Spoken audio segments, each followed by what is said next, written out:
Hi everyone, I'm on vacation today, vacationing in Guadeloupe, which is an island in the Caribbean, an island that is owned by the French, which is why you see all these European, mostly French vehicles driving around this little island, vehicles that you don't get in the US, such as this Citroen C4. I've actually never driven a Citroen. It's one of those weird French vehicles. But today, I wanted to give you a quick overview of this car in case you're interested in knowing a little bit about it. This is a 2023 Citroen C4 front-wheel drive, 4-cylinder engine, 1.3 liters, 130 horsepower. Starting from the outside, I have to say it's a pretty handsome vehicle. If you look at the front, you've got the daytime running lights up top, you've got the headlights down below, and fog lights even lower. You've got this grille that connects in the middle with the Citroen logo. This is part of the lane keep technology that actually works extremely well. You've got these pretty cool wheels. So these are aluminum wheels with these plastic attachments. The car also has these cool black accents. Now, speaking of black accents, the A-pillar on the outside is covered with this hard plastic. I used to think this was actually a piece of vinyl, but you can't even peel it off. It's a piece of hard plastic. You've got this sloping windshield and this spoiler that breaks up this windshield in the middle. Non-LED taillights. You've got the Citroen logo and these tiny, and I mean absolutely tiny, exhaust tips. And while we're in the back, let me show you what the trunk space looks like. Pretty small. Maybe the camera makes it look pretty big, but we had a big piece of luggage here and the two carry-ons barely fit in there, so it's not the deepest. And then on the inside, it is quite interesting, starting with the door panels. Plenty of hard plastics here. You've got this piece of fabric here. Normal feeling buttons, nothing crazy, but plenty of storage, similar to what you see in American cars. And then when you look at the seats, not only do they have this cool two-tone design with the same matching cloth as you see in the doors, but they're actually extremely comfortable. And then as you sit behind the steering wheel, a steering wheel that is actually very cool looking. It's not a regular circular steering wheel. It's flat up top and flat at the bottom. One interesting thing about the steering wheel, you've got this piece of plastic here. This third spoke is this very flat piece of plastic. At first, I thought it was kind of geeky or goofy looking, but honestly, when I drive, I kind of do this. It's kind of relaxing. Behind the steering wheel, you've got this tiny screen. And let me start the car. Sometimes, by the way, it takes it a while to start after I press the button. So check this out. See, it doesn't start. Try it again. Doesn't start. The key is in my pocket. Let's try it again. There we go. Third time is a charm. I don't know if this is a built-in safety feature or whatnot, but that's how long it takes to start the car usually. But when you look at this screen in the back, pretty small screen compared to this screen over here, but it's backlit on the side, so it kind of makes it look a little bigger. Speaking of bigger, you've got this center screen, wireless Apple CarPlay, you've got your climate controls. I do have to talk about this climate control because this is quite interesting. You've got these duplicate climate control knobs here, super intuitive, nothing too crazy, but the best thing about this climate control is, see, this center knob regulates your fan speed. Fan speed is displayed here or even up there. If you're an Apple CarPlay, you can actually see it up there. But you've got these 4 blades. Every time you increase the speed, each blade fills in. So you've got 8 fan speeds that you can adjust. This is probably the best visual for this control I noticed in a car. Down below, you've got a nice shelf for your cell phone, another shelf here for something else. In the middle, you've got this tiny, and I mean tiny, gear lever. But I do have to say, I don't get the point of bigger levers anymore because this is actually pretty much a no-brainer. Why do you need big levers to change gears when you can get away with something like this? Only thing is, you do put it in drive.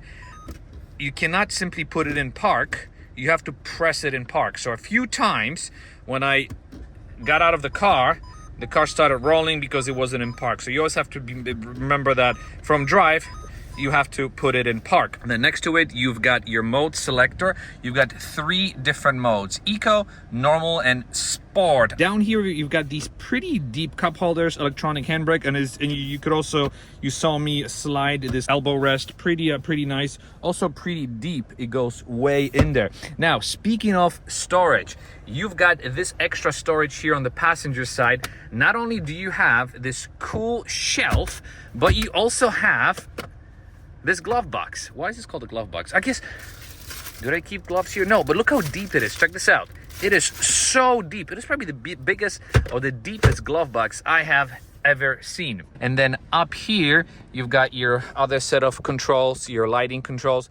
This shows you how many people you have occupying the car. And then in the back, same thing as in the front, these cool looking door panels, plenty of seat space for the 2 kids. We've got the booster seat. By the way, these are the best seats you can take on your travels. I've got my Way B that I use in my Porsche 911. It folds neatly and you can bring it with you on your trips.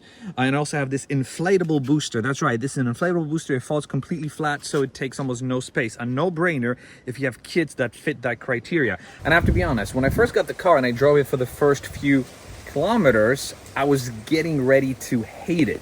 I'm like, yes, I'm gonna tell my friends about how I hate this, how I hate that. But the more I drove it, the more I ended up liking it. For example, the little climate controls are super cool. The steering wheel shape is super cool.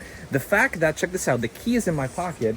The proximity sensor is so reliable. I walk up to the car and the car simply opens up when I'm, see, there you go.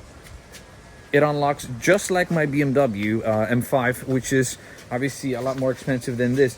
So it's got an amazing self-driving technology. Maybe not self-driving, but lane keep technology, which I rely on quite a lot, especially when you have your family in the back. You want to be as safe as possible. So from a safety perspective, it is absolutely fantastic.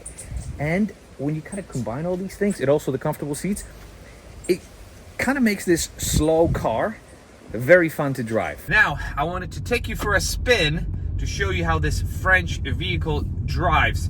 First time for me ever driving a Citroen, and yes, the engine is not as exciting as it is, let's say, in a GTR or any base Volkswagen, but the coolest thing about this car is this steering wheel. I love this flat bottom steering wheel, and there's some flatness up top, because look, when I'm turning, somehow grabbing this flat area feels kind of sporty. It is such a cool little thing to be able to grab your steering wheel from the bottom. But as you start driving this car, you realize that it's really nothing special. Even if you put it in the sport mode, it is pretty much a dog.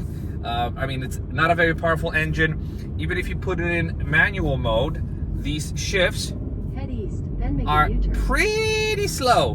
Not gonna lie, very, very slow shifts. Acceleration, not much. Brakes are pretty good, but it's a light car, so I would expect these brakes to be pretty good. The view from behind the driver's seat is absolutely phenomenal.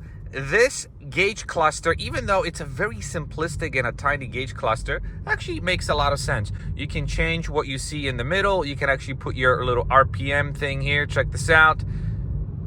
Bam. It's got everything you need in a very simple way.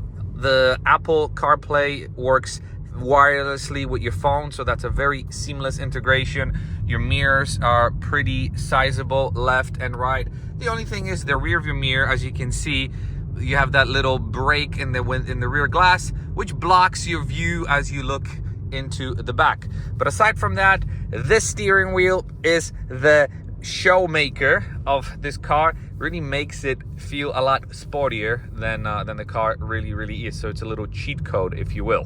Before we finish, I wanted to tell you about the country of Guadeloupe, which, as you can tell from these lovely and fresh and hot baguettes, it was a French territory, only 4 hours away from New York City. Pretty much basically a French-owned island, French-speaking, French everything. Fantastic. So you feel like you're in Europe, you're surrounded by these European cars, except it's not very US friendly, to the point where there are no English signs. And I feel like this island wants only French people to visit it. They don't want the American crowd, they don't want any other crowd, so it's extremely difficult to communicate on this island if you don't speak French. Luckily, my wife studied abroad in France for 6 months, so she knows how to say hello and goodbye. We struggle a lot, but Google Translate helps a lot. But the beaches are beautiful, the views are amazing. People, for the most part, outside of these shops are pretty friendly. It's a very family-oriented beach. Don't go there because I want this to remain a quiet island. No, just kidding. If you have the means and times to do it, I highly recommend Guadeloupe. Anyways, thank you very much for watching, and I'll see you in the next video. Bye-bye.